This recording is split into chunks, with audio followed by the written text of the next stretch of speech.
family has that one dish that they've just grown up with. It's the one that's famous among your siblings and that your grandmother's kitchen always smelled like as a kid. For me, my grandmother's kitchen always smelled like Italian seasoning and sausages, because the dish that I grew up with was creamy sausage Italian tortellini soup. It's a very simple recipe, and it only takes about 30 minutes to make, and you don't need any cooking expertise. I'm not a chef, and I do it all the time. And when I was a kid, both my grandmother and my mom had already gone to cooking school, and I used to just watch them in amazement as they whipped around my kitchen and made this delicious meal for my whole family. And then as I got older, I started being able to help with bits and pieces of it. When I was 5, I started being able to boil the water with them. And then when I was 10 or so, I started being able to mince garlic and things like that. And now it's something that I'm able to make all on my own and that I show my friends and family all the time, and I'm really excited to show you today. So, to make creamy sausage Italian tortellini soup, you must first prepare the meats, then add seasonings, and finally combine everything in the broth. Let's get started. So just before we start, I want to do a quick sanitary disclaimer. So I'm going to be washing my hands between every step, even though I won't show it on the camera, and all the dishes I use are obviously clean, and I'll be washing my knife in between all the ingredients. Now let's do it. The first step to making this is going to be preparing the meats, and we have 2 meats with us today. We have Italian sausage and pancetta, and I'm sure everyone's familiar with what sausage is, but pancetta, I definitely didn't know what it is when I started making this, but my grandmother explained to me as like a really fatty Italian bacon almost, and that's pretty much what it tastes like. And it's going to make our soup a little bit crispier, because our sausage isn't really going to get crispy with the amount of time we're cooking it, but our pancetta definitely will, because as we can see here, it's sliced really small. And this little package is already pre-sliced, and this is just the right amount that we need. So we're just going to drop this right in there, and this is going to add a lot of our salty, fun Italian flavors. So to prepare our sausages, we're going to start by putting our pot on medium to high heat, and then we're going to add 2 tablespoons of olive oil. I already put 1 in there, so we're going to add the second one, and we're going to hear a little sizzle, letting us know that it's on the right heat.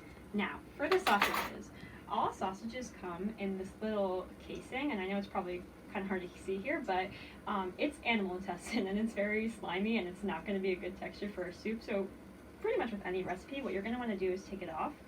I was allowed to start doing this stuff when I was like 7, just because it's a knife again, and it's raw meat. So what you're going to do is you're going to take the knife, and you're going to drag it down the side of the sausage, and you can see that the casing is coming with it.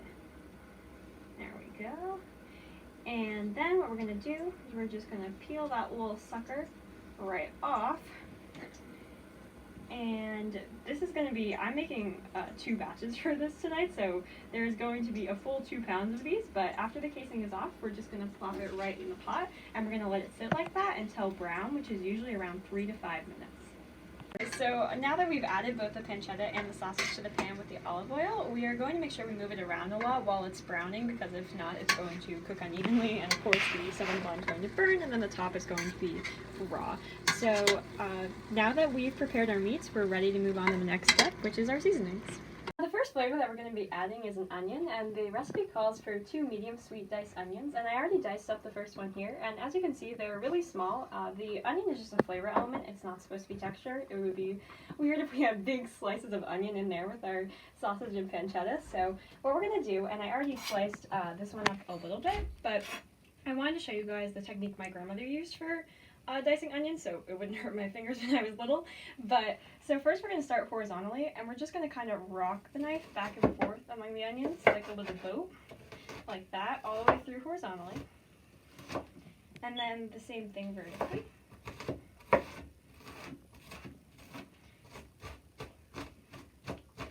Until they're a size that we're comfortable with, and that's about it for this step.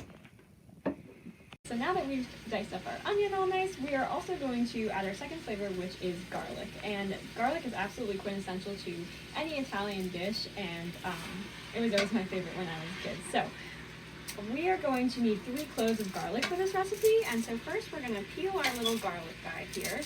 And not a lot of people know what a clove is. Like, I always assumed that this whole thing was a clove, but if you add 3 of these, that's going to be way too much. So if you peel back the skin of the garlic a little bit, we're going to find that the cloves are inside here, and we have these little divisions, and they're going to be divided into these little parts, and that's the cloves. And we need 3 of those, so 1, 2, 3. And this fun little machine is a garlic mincer. This is its sole purpose, and this is what we're going to do. We're going to put the garlic into the little space for it there, and then over this little bowl, we're just going to clamp down. And it's going to squish right out into little lines that we can then put in the soup, because if we just put whole cloves of garlic, that would be way too chunky and the flavor wouldn't be distributed right. So this is what we want it to look like at the end. And I'm going to have to clean out my mincer. But as the meat is going on, we're dealing with our seasonings, and we're going to do this 2 more times for our garlic. Now that we've diced our onion and minced our garlic, the final step of our seasonings is going to be to combine them with the meat. So we're going to simply add in our little bowl of minced garlic and our diced onion. And they sizzle as they go in there because it's hot, and the temperature is just so that all these flavors will blend together really nicely. And finally, we're going to add just 3 teaspoons of this Italian seasoning. Sometimes if my mom was feeling spicy, she would make this on her own, but it's not really necessary, and this is just a good blend, and it makes it have like more of an earthy, spicy flavor, and it makes sure it's not all just one note, because it is an aggressive amount of garlic, so this evens it out a little bit.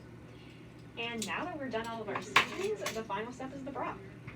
Now the first step in our broth is going to be adding 4 tablespoons of flour, and just a little note about scooping flour is that when we put it in the little measuring cup, we don't want it to be packed in there, because then you're not actually going to have enough. It's going to be more condensed. We want it to be light and fluffy like this, and we're going to dump that right in there. And I already put the other 3 tablespoons, and the purpose of this is that this is supposed to be like a heavier winter soup, and so this is going to thicken it and make it almost like really thick, like sauce-like broth, and that's exactly what we want. And now that we've added the flour, we are ready for our tomato paste. Our next step is going to be to add the tomato paste and the chicken broth. So we're going to add in the tomato paste from its little can, just like that. And I know this seems like a kind of an odd combination of flavors because we've got like tomato soup and then chicken soup going on, but it's all going to blend really nicely with like the sweetness of the sausage and the onion and like the spiciness of the garlic, so just trust me. And then we're going to add this entire thing of chicken stock. And we're not going to add this all at once, because then it's going to kind of form a little pool in the middle, which would be odd. We're just going to gradually whisk it in there over the heat. And then what we're going to do is we're going to wait for this to simmer. And simmering is different than boiling, because boiling would be the entire pot bubbling up because of the heat, whereas simmering is just little bubbles forming on the outer edge, and it definitely takes less time. And then once we simmer, we're going to be on to our final steps, which is adding the heavy whipping cream and the tortellini. Has come to a simmer, it's finally time to add the tortellini. And tortellini is basically just pasta stuffed with cheese, kind of like ravioli. This is 5 cheese tortellini. So we're just going to go ahead and dump the bag in, and then obviously stir it around. And then we're going to let this on the same heat for about 5 minutes so that they have a chance to cook all the way through. Alright, so our final step is going to be added in 2/3 cup heavy whipping cream, and this is just to thicken it up. And we're going to stir it in. And voila, the soup is made.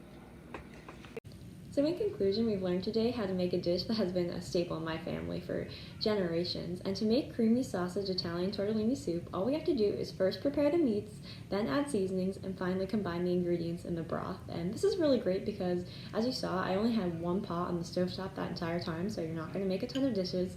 And it's really easy, and in every bite you've just got this really crispy pancetta, the sweetness of the sausage and the onion, the kind of spicy and savory, salty flavors of the garlic, and the really oozing, warm, cheesy tortellinis. And it's really delicious. So I hope you've enjoyed watching me make this today as much as I enjoyed watching my grandmother and mom make it as a kid. And maybe the next time you're bored or you're asked to make dinner, you'll whip this up really quick. And even if not, you've learned how to properly dice an onion, how to mince garlic, how to decase a sausage, and maybe what pancetta is, which are all things that you can use later on. Thank you.